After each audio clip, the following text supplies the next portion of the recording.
YouTube, it's time for a new and updated Brawler tier list. We asked some of the best players in Brawl Stars to rank every Brawler from best to worst and putting them in a tier for every single game mode, so you know exactly where to play every Brawler and where not to. Let's do it. Alright, here are all the pros that helped make this tier list. Links to follow these guys down below. Highly recommended. They're all players who are amazing and competing for the Brawl Stars World Championship. Alright, before we go over the worst Brawlers in Brawl Stars, I want to quickly say that one, there's now 37 Brawlers in Brawl Stars, so in order to save time and not make the video too long, I will only be summarizing a little bit about each Brawler. Also want to clear up one thing about Showdown tiers. Yes, even if a Brawler is in a low tier for that, they can still easily camp in a bush and gain trophies in Showdown. But that is not what this is about. This is about what the best of the best thing for every Brawler in every mode. Alright, the worst Brawler in Brawl Stars, if you didn't guess it, it is the new Brawler Nani, and the only F-tier Brawler on this list. In fact, she is just way too inconsistent of a glass cannon, too low health. Her attack is too difficult to hit consistently to win 1v1 fights. Makes her pretty bad in most 3v3 modes, but in Bounty, her super combined with her first star power can dish out enough damage if you let it travel long enough to get a one-shot kill. That is definitely the best part about her. Maybe combined with a bow totem can do some good stuff, but otherwise not that great. Now into the D tier Brawlers. These Brawlers are overall still not very good, but they should or mostly have somewhere that they can definitely be used in to pretty good effectiveness. At 36, the second worst Brawler in the game, it is Leon. Leon, one of the worst Brawlers in 3v3, and he got even worse in his two best modes, Solo Showdown and Duo Showdown, with the addition of gadgets. A lot more defensive capabilities to stop a Leon as he surprises you, either push them away, interrupt them, or dash away. On top of that, his gadget, while it sounds really cool, it's actually not as helpful as you would think. Most players will not be confused enough by a Leon gadget to actually cause them to lose the fight. It's often not that big of a deal. At 35, it's Shelly. Shelly does not have a lot of places she shines in, but definitely play her in Brawl Ball or Solo Showdown with Band-Aid to decent effectiveness. But in reality, this is not a good meta for Shelly. She loves to go against tanks, but there are not many tanks high on this tier list. You will find out. At 34, it is Jessie. In reality, Jessie is a very okay and below average Brawler. Her health is pretty low, her damage is pretty low, her turret can be not bad in the correct situation, but it's definitely not always. In reality, Jessie just doesn't have enough going for her and will often lose most 1v1s versus other Brawlers, and it just doesn't work out that great for her. At 33, it is Mortis. Now, Mortis actually has some modes he is pretty good in. In Bounty, he can be a really good Brawler with Coiled Snake to get some easy kills. And in Gem Grab, he can do not bad as well. But he also has some modes you should really not play him in, like Siege or Heist, where he just doesn't have enough damage to make him worthwhile. At 32, it is Bull. Bull is actually quite good in Heist, where he can make really good effective use of his super, but in all the other modes, his super is not quite as valuable, and without a valuable super, it can be hard to really be a great Brawler. At 31, and the last Brawler in the D tier is Tara. Now, don't get me wrong, Tara's super is easily the best part about her and can be kind of scary.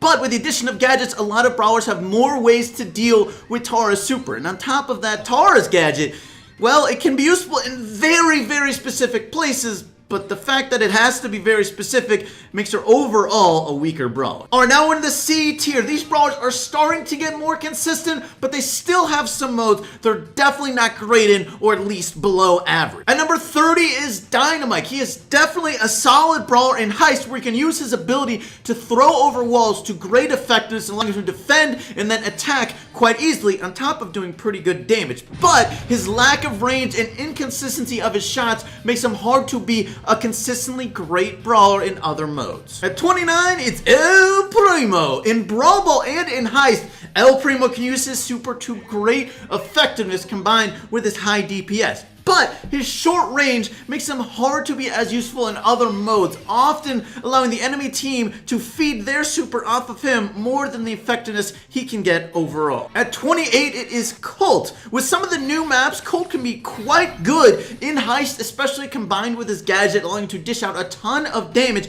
to the enemy safe and help your team win fast. But in other modes, the reality is that Colt's shot is a little too inflexible to be a consistent brawler. Oftentimes, walls get in the way of him having a great angle on hitting his enemy and allowing him to dish out a ton of damage. Yes, he can break down some of those walls and overcome that, but that's what it takes. At 27, it's Rico. Rico, a little bit of a more consistent brawler than Colt, but the reality is that he still gets outshined by some other brawlers, as his best ability, the ability to bounce his shot off walls, is only really useful in specific places. Otherwise, he's a lower health, lower damage version of Colt. At 26 is Gale. Gale is kind of like Mr. B tier here, you are seeing. Why is he in C tier though? Because the reality is with Gale, he is honestly not a strong brawler, and in a lot of modes he relies on his gadget to sort of have that gimmicky effect that allows him to be a useful brawler. Without his gadget, he's often not that great. Don't get me wrong, his super is not bad. He can charge it fairly easily, and the stun, if you can push him against a wall, is solid, although it also pushes him away from them,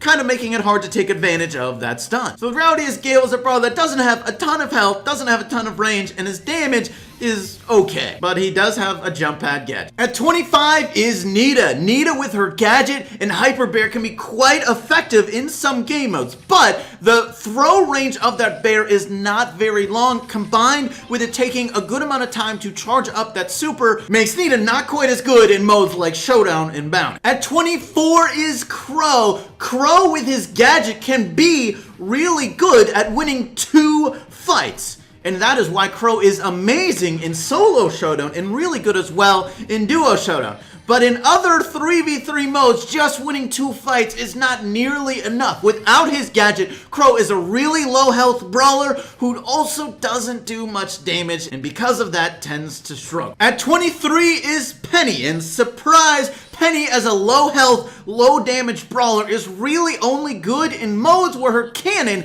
is also really useful. Like in Gem Grab and Bounty, that cannon can be really good at getting kills or stopping the enemy from getting to the objective like the mine and Gem Grab. In Siege, her cannon can definitely have some effectiveness as well, but her low damage and low health makes her not quite as good of a brawler as she used to be. Now we're in the B tier. These brawlers will still have some modes they're not good in, but they should have even more modes that they're pretty good in or be a pretty well-rounded brawler. At 22 is Piper the Sniper, and of course, the Sniper Brawler is going to be really good on maps and game modes where she can really utilize that long range to her advantage. So in Bounty, she can be amazing, but she can also be quite effective in Gem Grab and in Duo Showdown. Oh, and by the way, the only reason she is C tier in Brawl Ball is because she has one map, Backyard Bull, where she is one of the best brawlers on that map. But otherwise, I would not really recommend playing Piper in Brawl Ball. At 21 is Poco. Poco is a very one-dimensional brawler, very low damage,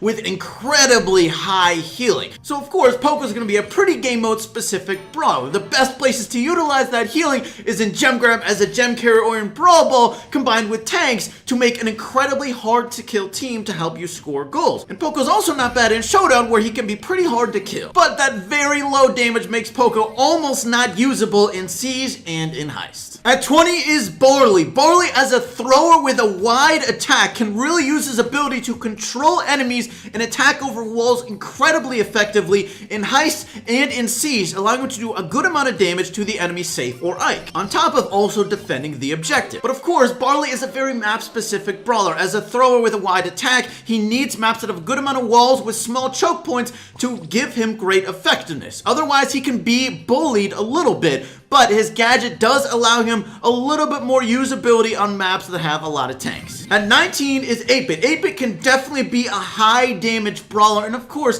that is the best part about him, but his slow movement speed can also be a big hindrance as well, making him not very good in Brawl Ball. But the best part about him is definitely in Showdown with extra life, allowing him to die twice, on top of that also being the best mode for his gadget to surprise enemies or escape in various ways. At 18 is Tick. Tick is a long-range, annoying thrower who can be pretty controlling, but he is not great at dishing out instant damage. So this is definite weakness in modes like Showdown, Brawl Ball, and Heist, where he's gonna have to be able to do something like that. On the other hand, his long range and controlling ability does make him quite effective in Bounty and in Siege, where he can stop enemies from getting bolts or help control the map. At 17 is Frank. Frank, combined with his incredibly high health and his powerful super, plus his gadget to protect that on top of all the new stuns and interruptions that have been introduced, allows him to be a usable to quite effective brawler depending on the map and mode. In Siege, he can be very good at getting bolts and defending the robot, but his lack of range and him stopping for every attack makes him feed the enemy their super quite often, making him not very good in Bounty or Duo Showdown. At 16 is Rosa. Rosa's not quite as overpowered as she used to be, but she's still a very solid brawler, with her super being incredibly strong when used at the right moment. But with the addition of gadgets, there's a lot more ways for other brawlers to deal with Rosa, combined with Rosa's gadget not always being that great, honestly. At 15 is Bo. Bo is a brawler with solid stats, pretty good health, pretty good range, pretty good damage, and the mine can be useful sometimes. But honestly, Bo has become a pretty gimmicky and campy brawler because of his gadget, and he is really good in modes where you can utilize that gadget incredibly well, like in Showdown and in Bound. At 14 is Bibi. Bibi did just get a small nerf recently, but she is still a quite good brawler in modes where she can utilize that knockback ability and really fast movement speed to great effectiveness. But that lower health is definitely one of the bigger reasons for her being more inconsistent in other modes, allowing her to get bullied or pushed around a little bit easier than before. At 13 is Daryl, and he is one of the last tanks that you will see on this tier list. But Daryl can be a quite effective brawler with his quickly charging super, allowing him to overcome the weakness that many tanks have, which is short range and inability to charge their super. And this quick charging super allows him to pick and choose what enemies he wants to go after, allowing him to go after the matchups he's good against,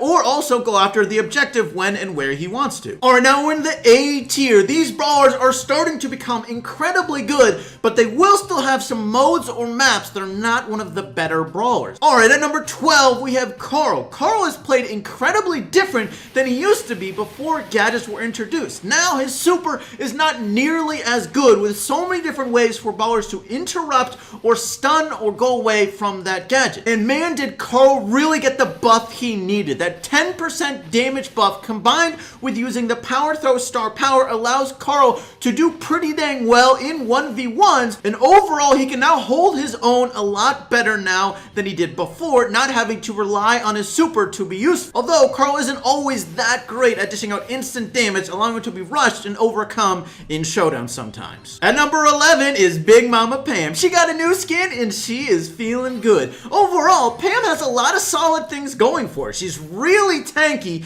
has great healing, and she can do really good damage at close range, and she can chip enemies at far away. But if she does have one weakness, it is that ability to do much damage at long range, making her not that great in Bounty, but in most other modes, she's quite solid. At number 10 is Spike. Spike is a pretty versatile brawler who's also really good versus tanks. He can dish out a ton of damage, and he can attack around walls, plus he has a super that has a little bit of area control and slow down movement. So with all that, there's not many places Spike is really a bad brawler in. But if he has a weakness, it's definitely his low health, where if you're going against long range enemies, often Spike is not going to be quite as consistent. At number 9 is Brock. Even though he just got a small health nerf, he has too many good things going for him to really be affected that much. Overall, Brock has the ability to dish out a ton of damage at long or short range, combined with a super that can hit multiple enemies, break down walls, and he has a gadget that is good defensively or offensively if you need to go over walls. There's a lot of ways Brock can be really useful. At number 8 is Max. She just got a small damage buff recently, and she is feeling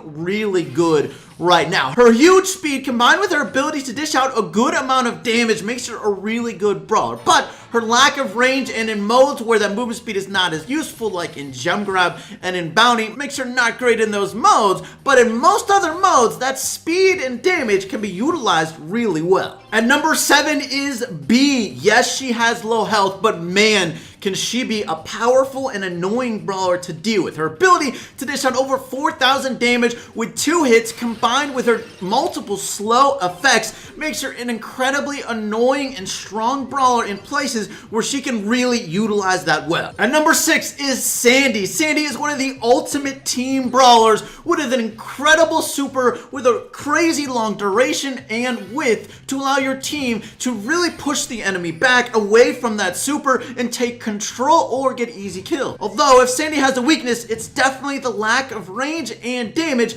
making Sandy not an amazing brawler in some modes where that might be a problem, but the super will still allow Sandy to be a solid brawler at minimum. And number 5 is Ems. Ems is one of the more controlling brawlers in Brawl Stars with the ability to dish out a ton of damage. If she has any weaknesses, it's that her range is not crazy long and eventually she will run out of gadgets. But she has the ability to win most 1v1s as long as it's not a long range battle. At number 4 is Mr. P, and he is really enjoying that health buff, especially since he was already a good brawler before that. But Mr. P has a lot of solid things going for him. He's got a long range, the ability to attack over walls, can sometimes do pretty good damage, and his turret can really push the enemy back and make them waste shots. So if you underestimate, so while he may not always be able to dish out a lot of instant damage, if you underestimate Mr. P, you will definitely regret it. And number 3 is Gene. Gene with his incredibly long range, ability to get instant kills with his super,